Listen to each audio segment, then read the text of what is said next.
आप देख रहे हैं सौगंध टीवी, सौगंध वतन की। मणिपुर का जो घटनाक्रम घटी है बहुत ही शर्मनाक है। ये कांग्रेस दल है, मैं वो दल नहीं है, दलदल है ये। मैं विपक्ष से पूछना चाहूँगा कि जो 44,000 स्क्वायर किलोमीटर ज़मीन दी थी वो किसने दी थी? वो नमस्कार, आप देख रहे हैं सौगंध टीवी और मैं हूं आपके साथ राधिका शर्मा। अगर बात की जाए मॉनसून सत्र की तो आज उसका अंतिम दिन है। वहीं अमित शाह ने संसद में बयान दिया कि हम तो मणिपुर पे बात करने के लिए तैयार थे, जिसने बात करनी है वो सामने आके मुझसे बात कर सकता है। लेकिन जो विपक्ष था उसने मॉनसून सत्र चलने ही नहीं दिया, मॉनसून सत्र ही रद्द करवाते रहे। उन्होंने मणिपुर को लेकर कोई मुद्दा उठाया ही नहीं, कोई बात की नहीं।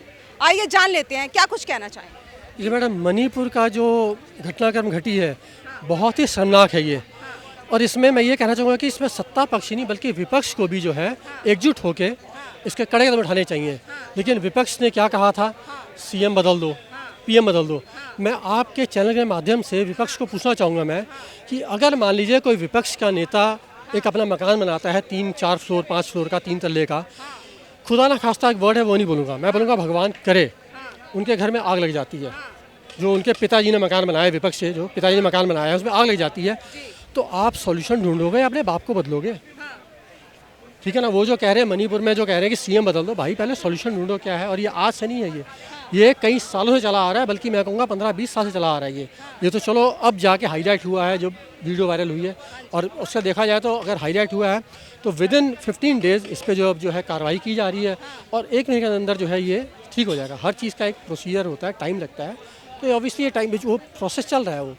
और जो अगर बात की जाए मणिपुर की तो ये कहा जा रहा है कि 700 घुसपैठिए जो हैं बॉर्डर पार करके आए, तो क्या बॉर्डर पे हमारा जो कंट्रोल है इतना कम है कि कोई भी उधर से इधर या इधर से उधर जा सकता है? देखिए मैडम, अगर ऑफिशियल न्यूज़ 700 की है तो मैं कहूँगा उसमें 1 0 शायद और लगा लीजिए आप, क्योंकि ज़्यादा कम बोलते हैं, ज़्यादा बोलते तो पैनिक हो जाता है। दूसरा मैडम देखिए, एक्चुअली हिंदुस्तान में लाखों किलोमीटर का अनमैन्ड बॉर्डर है, इसको कहते हैं सिक्योरिटी नहीं है।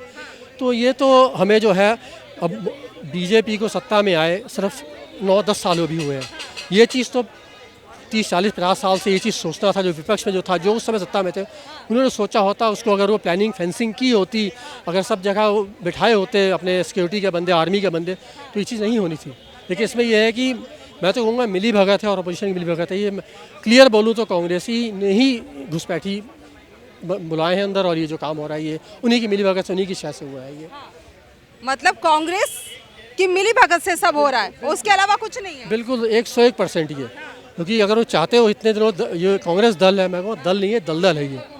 और ये खैर अब तो कुछ सीटें पे सिमट गए हैं, और जो नेक्स्ट जो ये लोकसभा चुनाव होंगे तो मेरा ख्याल है अभी सिंगल डिजिट पे आ जाएंगे ये, तब जाके जो है उसके बाद देखिएगा आप आने वाले और 2-3 साल के अंदर, कहते हैं ना भारत विश्व गुरु बनेगा, नो डाउट भारत विश्व गुरु बनेगा। और हर लिहाज से, security wise, health wise, development wise, शिक्षा वाइज, अब देखिएगा आप, हम लोग होंगे देखने के लिए, कहाँ से कहाँ जाकर दुनिया देखेगी। अगर बात की जाए मणिपुर की, जो 700 घुसपैठिए आए हैं बाहर से, तो किस तरह से उनको पहचाना जाएगा? इस वक्त कैसे पहचाना जाएगा कि बाहर से हमारे देश में घुसे हैं? उनको कैसे निकाला जाएगा? क्या करेगी सरकार? मैडम ऐसा है ना, देखिए अब उनके तो घर जल गए हैं, उसके बाद जो अपोजिशन है तो ये कह दिया कि उनका नए सिरे से कार्ड बनवाना है, वोटर कार्ड और ये कार्ड, तो अब तो लिटरली पॉसिबल नहीं है ये।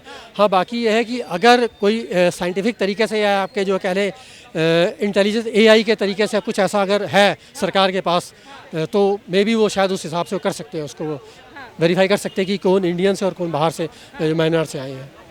वहीं बात की जाए तो पीछे विपक्ष ने एक इल्ज़ाम लगाया था मोदी पे कि मोदी उद्घाटनों में जुड़े रहेंगे, झूले झूलते रहेंगे, लेकिन चीन धीरे धीरे करके हमारी ज़मीनों को हथिया रहा है, तो क्या वो सही है? मैं विपक्ष से पूछना चाहूँगा कि जो 44,000 स्क्वायर किलोमीटर ज़मीन दी थी वो किसने दी थी? वो आज से 25-30-40 साल पहले की बात है। मोदी जी की तो अभी सत्ता में 9 साल हुए हैं ना, तो मैं कह रहा हूँ कुछ बोलो, ठीक है। देखिए आज की डेट में ना विपक्ष को मजबूत होना चाहिए। तो बहुत अफसोस की बात है कि विपक्ष जो है मजबूत ही मजबूर है वो। तुम बोलते हो बोलो, लेकिन सोच समझ के बोलो कम से कम। एक्चुअली कई विपक्षी नेता ऐसे, इनका IQ लेवल है ना टेम्परेचर से कम है, वो फ्लो में बोल तो जाते हैं।